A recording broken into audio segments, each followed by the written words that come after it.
चलो इसको समझते भी जाओ। देखो ये प्रेजेंट कॉन्टिन्यूअस टेंस है ना।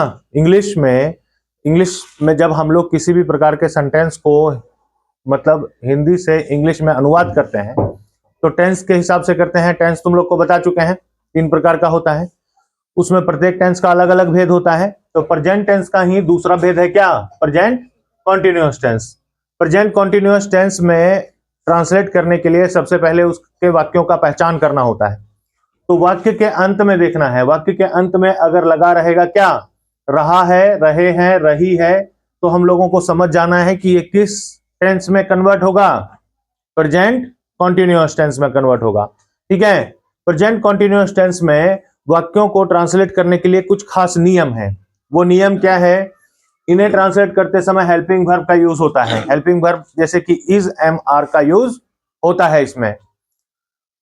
उसके बाद वर्ब का चौथा रूप लगाया जाता है, यानी कि वर्ब रहेगा, वर्ब का पहला रूप, उसके साथ में आईएनजी जोड़ देते हैं तो वो वर्ब का चौथा रूप हो जाता है। तो इसमें वर्ब का चौथा रूप यानी कि वर्ब 1 प्लस आईएनजी जोड़ा जाता है।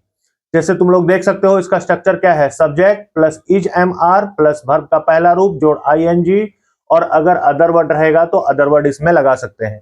जैसे सीता खा रही है तो सीता इज ईटिंग, मोहन पढ़ रहा है तो मोहन इज रीडिंग। बात समझ रहे हो, है ना। अब इसमें कुछ और छोटे छोटे बातों पर हम लोगों को ध्यान देना है। छोटा छोटा बात क्या है कि इज, एम, आर का यूज कैसे होगा, सबसे पहले ये तो जानना जरूरी है कि नहीं है। देखो जब इज, एम, आर का यूज करना रहे तो वाक्य के सब्जेक्ट पर ध्यान दिया जाता है। किस पर ध्यान दिया जाता है, सब्जेक्ट। सब्जेक्ट मतलब क्या होता है, सब्जेक्ट मतलब होता है कर्ता। यानी अगर कोई वाक्य है, वाक्य में किस व्यक्ति के द्वारा क्या काम किया जाना है, उस व्यक्ति का अगर संबोधन रहेगा तो उसको हम लोग क्या कहते हैं, सब्जेक्ट यानी कि कर्ता। अगर वाक्य में शुरू में आई लगाना है, ठीक है, मैं का इंग्लिश क्या होता है, आई, तो आई के साथ कौन सा हेल्पिंग वर्ब लगता है, एम। अगर रहेगा ही या शी या इट या राम, ठीक है, तो इसके साथ क्या यूज करना है, इज। क्या यूज करना है, इज। दिस और दैट के साथ भी इज का ही यूज होता है। उसी तरह से अगर रहेगा यू, दे, बॉयज, वी, तो इनके साथ किसका यूज करना है, आर। ठीक है। ये एक छोटा सा बात है जो हम लोगों को याद रखना है, ठीक है। नहीं तो क्या कंफ्यूजन होगा कि हम लोग किसी भी सब्जेक्ट के साथ किसी भी प्रकार के हेल्पिंग वर्ब का यूज कर देंगे तो वो सेंटेंस गलत ट्रांसलेट माना जाएगा। ठीक है। तो हेल्पिंग वर्ब का यूज भी हम लोगों को पता होना चाहिए कि किस सब्जेक्ट के साथ किस हेल्पिंग वर्ब का यूज होता है। ये समझ में आ गया। सब्जेक्ट रहेगा इज, एम, आर में से तीनों में से कोई एक यूज कर लेना है जो सब्जेक्ट के अनुसार यूज होगा इसमें। जैसे यहां सीता था तो सीता के साथ में इज लगा है ना। उसके बाद वर्ब का पहला रूप, उसके साथ में आईएनजी जोड़ के उसको वर्ब का चौथा रूप बना देना है ना, बिफोर इसको बोलते हैं। तो इस प्रकार को से इसको आसानी से हम लोग ट्रांसलेट कर सकते हैं। अब इसका देखो नेगेटिव रूप। नेगेटिव क्या होता है, नेगेटिव का मतलब पता है क्या होता है, नकारात्मक। क्या होता है, नकारात्मक। अगर किसी वाक्य में किसी भी प्रकार की नकारात्मकता का बोध कराया जाए, है ना, जैसे सीता खा रही है, तो नकारात्मक वाक्य इसका क्या हो जाएगा, सीता नहीं खा रही है। क्या हो जाएगा, सीता नहीं खा रही है, सीता नहीं खा रही है। तो इसको ट्रांसलेट हम लोग करेंगे तो क्या बन जाएगा पता है, Sita is not eating. Sita is not eating. ठीक है। पहले लास्ट में देखे, इससे हम लोग समझ गए कि प्रेजेंट कॉन्टिन्यूअस है, आईएनजी का यूज करते हुए वर्ब को लगा दिए, हेल्पिंग वर्ब लगेगा ही, सीता सब्जेक्ट है। लेकिन इसमें एक नया चीज क्या आया, नॉट। नॉट किस चीज का प्रतीक है, नकारात्मकता का प्रतीक है। जब वाक्य में नहीं दिया रहेगा, नकारात्मक होगा वाक्य, तो उसके लिए हम लोग उसमें क्या लगाएंगे, नॉट लगाएंगे। तो ये क्या बन जाएगा, सीता इज नॉट ईटिंग। इसका स्ट्रक्चर क्या हो जाएगा, इसका स्ट्रक्चर हो जाएगा हमारे पास, सब्जेक्ट वैसे का वैसे रहेगा, ठीक है। उसके बाद इज, एम, आर का यूज तो होना ही है, होना ही है ना। लेकिन यहां पर एक परिवर्तन हुआ है कि वर्ब के पहले हम लोग को क्या लगाना है, नॉट। नॉट लगा करके तब वर्ब 1 प्लस आईएनजी और तब अदर वर्ड का यूज करना है। ठीक है। एक और सेंटेंस देख लेते हैं, जैसे कि मैं बाजार नहीं जा रहा हूं, मैं बाजार नहीं जा रहा हूं। तो इसको ट्रांसलेट कैसे करेंगे? मैं का इंग्लिश क्या हो जाएगा?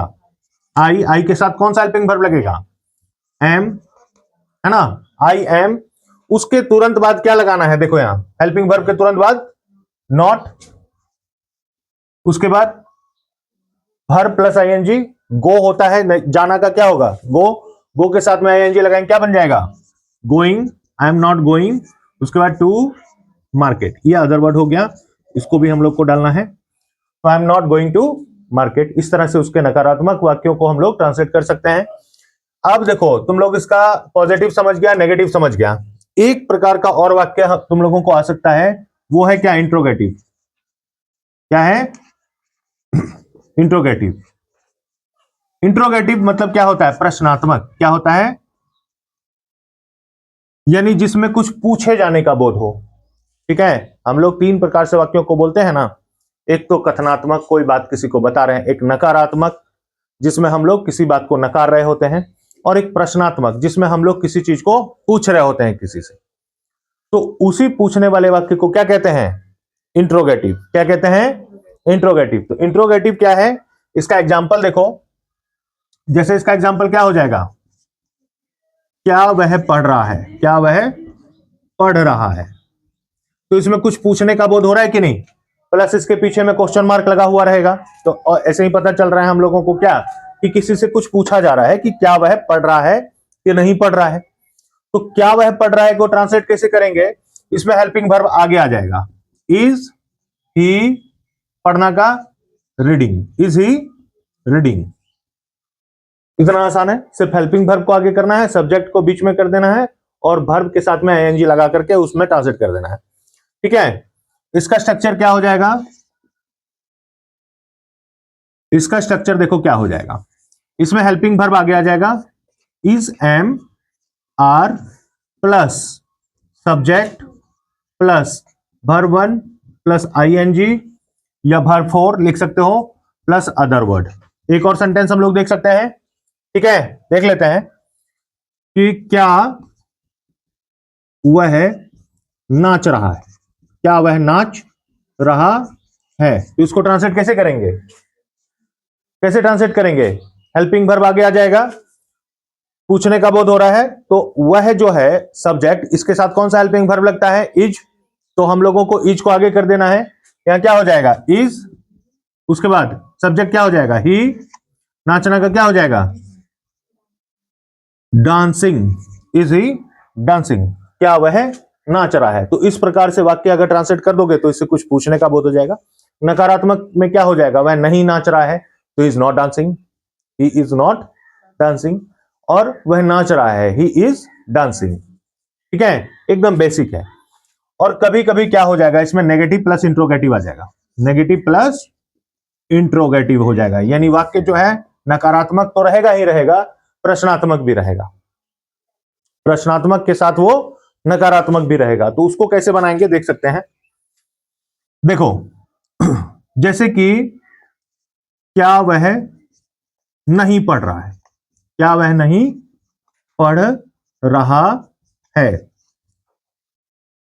तो इसको कैसे ट्रांसलेट करेंगे? क्या वह नहीं पढ़ रहा है? Is he not reading, is he not reading. अब इसमें क्या परिवर्तन हुआ? इसमें क्या भी है, प्रश्नात्मक भी है और नहीं भी है। तो इसमें कंफ्यूज नहीं होना है। प्रश्नात्मक में हम लोग क्या करते हैं? हेल्पिंग वर्ब को आगे कर देते हैं। नेगेटिव में क्या करते हैं? नॉट लगा देते हैं। तो इसी प्रकार से इसका फॉर्मेशन होगा। स्ट्रक्चर क्या हो जाएगा? देखो, इसका स्ट्रक्चर हो जाएगा is am are plus subject plus not plus verb का पहला रूप प्लस आईएनजी और प्लस अदर वर्ड। एकदम सिंपल तरीका से इसको भी हम लोग ट्रांसलेट कर सकते हैं। क्या वह नहीं पढ़ रहा है?